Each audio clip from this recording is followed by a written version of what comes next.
Shalom, kita masih tetap berbicara tentang kasih. Beberapa waktu lalu kita sudah membahas tentang kasih itu rendah hati. Kali ini kita akan membahas tentang kasih itu panjang sabar. Menjadi orang yang sabar tentu bukanlah sesuatu yang mudah dilakukan. Butuh jiwa yang besar, tekun dalam doa, dan terus berusaha mencari jalan keluar yang terbaik untuk menghadapi suatu masalah. Kesabaran merupakan cara untuk bertahan dalam menghadapi cobaan. Saudara, kasih itu panjang sabar karena kasih itu terpancar ketika kita hidup di dalam Tuhan. Jadi, kalau kita hidup di dalam Tuhan, maka kasih itu akan terpancar. Kita akan menjadi orang-orang yang panjang sabar. Kasih itu ada tenggang rasa, ya, ada tahan uji. Kasih itu penyayang, ramah, hangat, penuh perhatian, adil, bijaksana, dan selalu ingin lakukan kebaikan bagi orang lain. Dan itu terpancar di dalam perbuatan kita sehari-hari. Ya saudara, jadi panjang sabar berarti tetap mengasihi. Walaupun kita tidak mendapatkan sesuatu hal yang sesuai dengan kesabaran kita, tidak adil terhadap kita. Karena kasih yang sabar itu adalah gambaran dari kasih Allah sendiri. Saudara, kita harus saling mengasihi. Itu adalah cerminan dari benih kasih Allah yang tumbuh dan berkembang di dalam hidup kita. Jadi, jika ada yang melakukan kesalahan, maka yang lain mengingatkan dan menguatkan, bukan menjatuhkan dan menjerumuskan. Harus ada kasih yang mengikat antara kita dan sesama. Kita lihat ayatnya. Amsal 3 ayat 3. Dikatakan demikian. Janganlah kiranya kasih dan setia meninggalkan engkau. Kalungkanlah itu pada lehermu dan tuliskanlah itu pada loh hatimu. Saudara, orang yang percaya kepada Allah, ya, tetap percaya adalah kasih, sehingga kasih setia itu tidak meninggalkanmu. Selalu ingat dan tersimpan dalam hati nuranimu atau dalam loh hatimu kejujuran dan baik hati. Sifat-sifat ini biarlah selalu ada pada kita, tertulis di dalam lubuk hati kita. Saudara, menurut pandangan orang secara umum, kasih adalah perasaan sayang, perasaan cinta, atau perasaan belas kasihan. Dan mengasihi itu berarti menyayangi atau mencintai atau menaruh belas kasihan dengan tanpa mengharapkan imbalan. Seseorang yang mengasihi umumnya rela berkorban. Allah adalah kasih. Kita diciptakan olehnya dengan firman-Nya. Adakah seseorang atau kuasa yang memiliki kesabaran seperti Tuhan kita? Karena itu, kita adalah orang-orang yang paling beruntung. Karena kita memiliki Tuhan yang berpanjang sabar terhadap kita. Kita memiliki Tuhan yang penuh kasih setianya, berlimpah-limpah bagi kita. Kita memiliki Tuhan yang berkenan mengampuni segala kesalahan dan pelanggaran-pelanggaran kita. Kita pasti telah binasa kalau Allah itu tidak panjang sabar, ya saudara. Jadi Allah memperlakukan kita dengan sangat sabar. Dia menantikan kita kapan kita pengen kita sampai kepada rancangannya, pengertian kita bisa sampai kepada apa yang direncanakan oleh Allah. Dia selalu sabar menantikan kita untuk membawa kita kembali ke dalam rancangannya. Kita masih keras kepala, kita masih belum mau untuk mengenal Dia dengan benar, Dia tetap sabar menantikan kita. Saudara bisa bayangkan, jikalau Allah kita itu bukan Allah yang sabar, ya, kita pasti tidak akan selamat, saudara. Ya, saudara, jika Allah memperlakukan kita dengan ketidaksabaran yang sama seperti yang kita lakukan terhadap orang lain, maka saat ini kita pasti bukan menjadi anak-anak Allah yang hidup di dalam kebaikannya, hidup di dalam kemurahannya. Ia telah bersabar terhadap ketidakpatuhan kita, penghujatan kita, ketidakpedulian kita, ketidakpercayaan kita, dan dosa-dosa kita yang Ia masih saja mengasihi kita. Yang dosa-dosa kita yang semestinya Dia murka, tetapi Dia bersabar menantikan kita. Ya saudara ya. Saudara tahu bahwa itulah caranya Ia mewujudkan kasih-Nya. Ia menunjukkan kasih-Nya yang besar dengan kesabaran, yaitu kesabaran yang sangat panjang. Kita dipanggil bukan hanya untuk bersabar, tetapi untuk panjang sabar. Panjang sabar berarti tetap mengasihi, walaupun kita disakiti atau kita dilukai.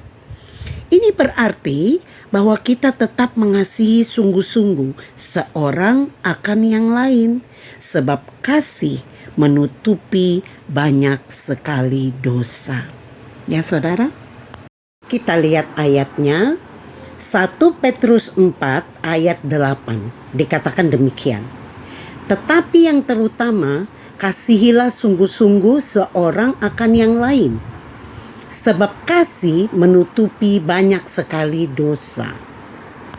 Jadi saudara, hendaklah kita saling mengasihi, karena kasih berasal dari Allah, dan kasih itu di atas segalanya. Tunjukkanlah kasih kepada yang lain, sebab dengan kasih kita dapat memaafkan kesalahan orang lain. Karena kasih dapat menutupi dosa. Kenapa dikatakan kasih dapat menutupi banyak dosa, saudara? Karena dengan kasih seseorang mampu mengampuni sesamanya. Ya saudara, kita lihat ayatnya. Mazmur 145 ayat 8 dikatakan demikian. Tuhan itu pengasih dan penyayang, panjang sabar dan besar kasih setianya. Saudara, saling mengasihi dan saling mencintai menjadi cerminan dari benih-benih ilahi, yaitu benih-benih kasih yang tumbuh di dalam diri kita di tengah-tengah kehidupan keluarga kita. Dari ayat ini kita tahu bahwa Tuhan itu penuh dengan kasih. Ia berbelas kasihan terhadap kita, Dia penuh kasih setia dan bersabar menantikan kita. Ya saudara, jadi saudara, kasih yang panjang sabar itu mampu menahan diri meski sulit dilakukan, karena sabar itu tidak ada batasnya.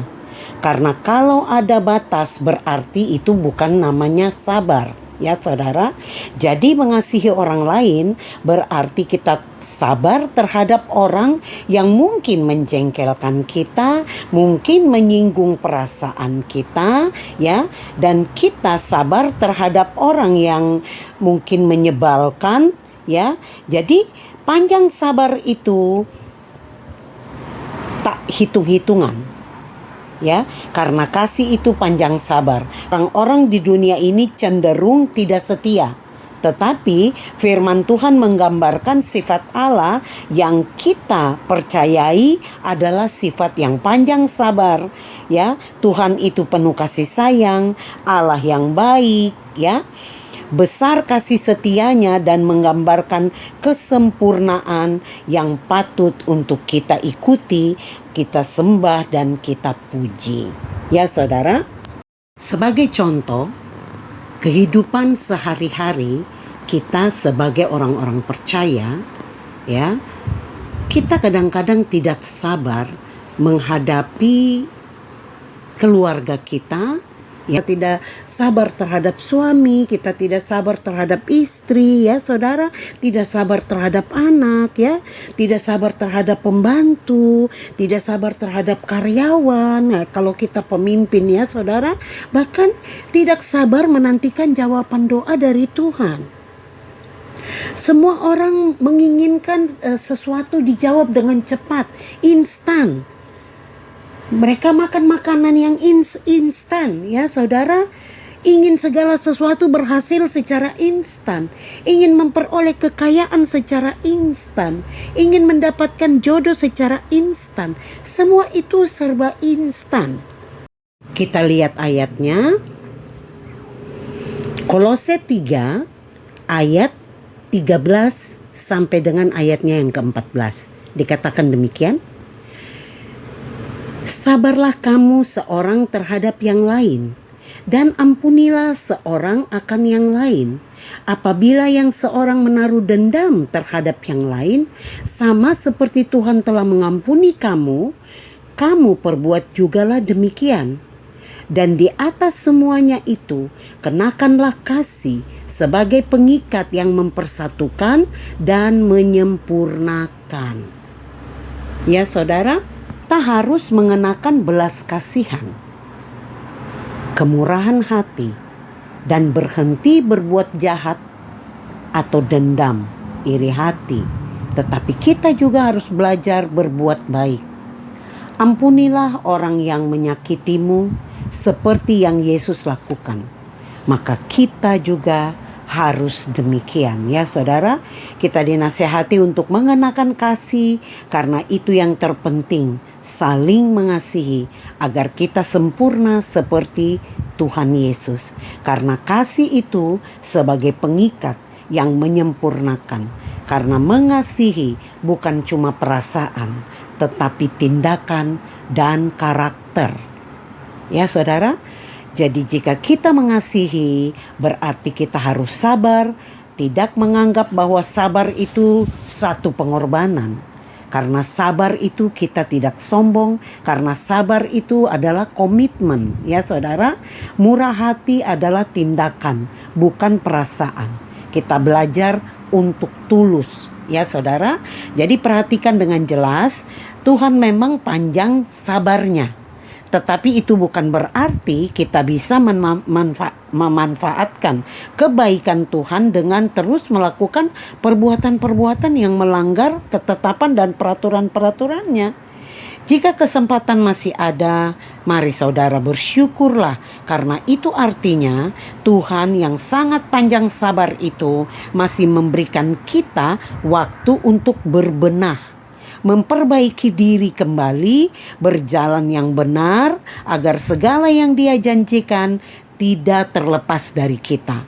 Semua itu karena Tuhan begitu mengasihi kita dan tidak ingin satupun dari kita gagal menerima keselamatan yang telah membuat Tuhan Yesus rela mengorbankan dirinya menggantikan kita di kayu salib. Ya saudara, jadi panjang sabar itu memiliki pengertian lambat untuk marah. Lambat untuk marah artinya bahwa manusia memiliki kecenderungan senantiasa melakukan sesuatu hal yang membangkitkan amarah.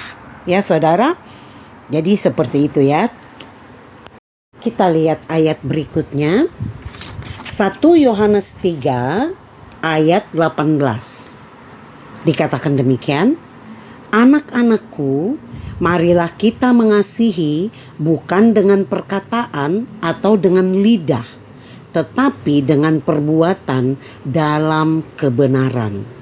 Ya saudara, jadi kita diminta untuk belajar sabar, untuk mengasihi lebih lagi, lebih tulus dalam hidup kita, karena akhirnya kita akan menyadari bahwa kasih yang panjang sabar itu adalah kasih sejati dari tindakan, bukan sekedar perasaan, tetapi tindakan, bukan perkataan, tetapi harus dilakukan. Ya saudara ya. Jadi saudara, contoh kasih yang sabar adalah ketika seseorang tidak langsung marah saat orang lain melakukan kesalahan. Sabar adalah kemampuan untuk menahan diri dari kekesalan dan kemarahan, sehingga seseorang dapat terhindar dari masalah yang semestinya tidak diinginkan, ya saudara. Jadi kalau menurut 1 Korintus 13 ayat 4-7, kasih itu sabar, ya, kasih itu murah hati, tidak cemburu, tidak memegahkan diri, tidak melakukan yang tidak sopan, tidak mencari keuntungan diri sendiri, tidak pemarah, dan tidak menghitung kesalahan. Jadi sikap sabar dapat memberikan banyak manfaat, khususnya pada kesehatan kita. Kita lihat ayat berikutnya, yaitu Amsal 16 ayat 32. Dikatakan demikian, orang yang sabar melebihi seorang pahlawan. Orang yang menguasai dirinya melebihi orang yang merebut kota. Saudara, arti dari kata sabar adalah tahan menghadapi cobaan. Tidak cepat marah, tidak cepat putus asa, dan tidak cepat patah hati. Down, ya. Tidak menjadi orang yang cepat sekali patah semangat. Contohnya adalah Ruth, ya saudara. Kita bisa lihat di firman Tuhan tentang Ruth. Dia adalah orang yang memiliki kasih yang disertai dengan kesabaran. Karena kasihnya kepada mertuanya, ya saudara ya. Ruth dengan setia mengikuti kemanapun mertuanya pergi. Dan dengan sabar ia menanggung segala penderitaan sebagai seorang janda. Kita bisa lihat ayatnya di dalam Rut 1 ayat 15 sampai dengan ayatnya yang ke-17. Dikatakan demikian, berkatalah Naomi, telah pulang iparmu kepada bangsanya dan kepada para allahnya. Pulanglah mengikuti iparmu itu. Tetapi kata Rut, janganlah desak aku meninggalkan engkau dan pulang dengan tidak mengikuti engkau. Sebab kemana engkau pergi, ke situ juga aku pergi. Dan di mana engkau bermalam, di situ jugalah aku bermalam. Bangsamulah bangsaku, dan Allahmulah Allahku. Di mana engkau mati, aku pun mati di sana, dan di sanalah aku dikuburkan. Beginilah kiranya Tuhan menghukum aku, bahkan lebih lagi daripada itu, jikalau sesuatu apapun memisahkan aku dari engkau, selain daripada maut. Saudara, di sini kita melihat cerita tentang Naomi dan Ruth, ya saudara. Dan ketika Naomi berkata kepada Ruth, lihatlah iparmu, maksudnya Orpa ya, telah pulang kepada bangsanya dan kepada Allahnya. Pulanglah menyusul ipar perempuanmu itu. Tetapi kesetiaan Ruth membuat dia tetap bertahan dan dia katakan bahwa jangan mendesak aku, ibu. Aku tidak akan meninggalkan engkau. Aku tidak mau pulang dan aku tidak mau pergi dan meninggalkan engkau. Aku mau mengikuti engkau kemanapun engkau pergi. Aku juga akan pergi. Dan kemanapun engkau tinggal, aku juga akan tinggal di situ. Bangsamu adalah bangsaku, ya, dan Allahmu adalah Allahku juga. Di mana engkau mati, aku akan mati di situ. Dan di sanalah aku akan dikuburkan. Ya saudara, jadi luar biasa sekali ya bagaimana Ruth mempertahankan untuk sabar mengikuti mertuanya. Mungkin dia melihat bahwa mertuanya ini udah tua, tidak mungkin bisa hidup sendiri, dan dia merasa untuk apa dia kembali kepada keluarganya sementara suaminya sudah tidak ada. Sehingga dia mau untuk tetap setia kepada mertuanya ini. Dengan sabar dia mengikuti mertuanya ini kemanapun mertuanya pergi. Jadi luar biasa ya saudara, contoh daripada Ruth ini. Jadi saudara, walaupun Ruth ini dia harus bersusah payah mencari makan di negeri yang asing baginya, Ruth tidak pernah mengeluh. Dan Tuhan melihat kasih dan kesabaran Ruth sehingga keadaan Ruth diubah dan diangkat oleh Tuhan. Saudara tahu kenapa? Karena dia sabar kepada mertuanya. Dia begitu mengasihi mertuanya. Ya saudara, mungkin kita bisa belajar dari situ untuk mengasihi juga mertua kita. Ya, karena Tuhan itu melihat ketika Ruth setia kepada mertuanya, dia sabar dan berusaha untuk menghidupi mertuanya dengan mulai bekerja, maka Tuhan mengangkat dia, Tuhan memberkati dia. Dan saudara, kita tahu bahwa Ruth ini diberkati oleh Tuhan sehingga dari keturunan Ruth ini lahirlah seorang Mesias, yaitu Tuhan Yesus Kristus. Ya saudara ya, jadi orang yang sabar akan tenang dalam menghadapi goncangan atau cobaan hidup. Jika seseorang mengatakan bahwa ia memiliki kasih tetapi dia tidak sabar, rasanya kasih itu nggak ada gunanya ya saudara. Jadi kasih yang sejati akan membuat seseorang sabar terhadap orang lain dan sabar dalam menerima keadaan yang lebih baik. Jadi kasih itu disertai kesabaran akan membuat seseorang bisa menjalani hidup ini dengan tenang dan percaya bahwa pasti ada jalan keluar untuk segala yang dihadapi. Mari kita belajar ya dari Ruth ini bagaimana juga dia dapat sabar terhadap mertuanya, dan kita belajar bahwa Tuhan Yesus juga sangat mengasihi kita dan sabar terhadap kita sehingga selalu memberikan pengampunan atas segala dosa dan kesalahan yang kita sudah lakukan. Jadi saudara, kesabaran membuat seseorang tidak mudah tersandung. Ya saudara ya, mari kita belajar untuk menjadi orang-orang yang sabar. Kasih kita penuh dengan kesabaran karena Tuhan itu melihat ketika kita sabar, kita diberkati oleh Tuhan. Ketika kita melakukan dengan tulus hati, jadi tidak merasakan kesabaran itu sebagai beban, tetapi tulus. Oleh sebab itu, jika kita sekarang banyak bergumul tentang kesabaran, terutama terhadap orang-orang yang terdekat, mungkin keluarga, mungkin anak, mungkin suami, mungkin istri, ya, mungkin kita harus minta kepada Tuhan tambahkan kesabaran kita dan kita lebih mengasihi mereka. Ya, kemampuan untuk terlebih dahulu mengasihi mereka sehingga kita dapat melakukan di dalam hidup kita kasih yang panjang sabar itu. Demikianlah kebenaran firman Tuhan ini. Tuhan Yesus memberkati. Amin.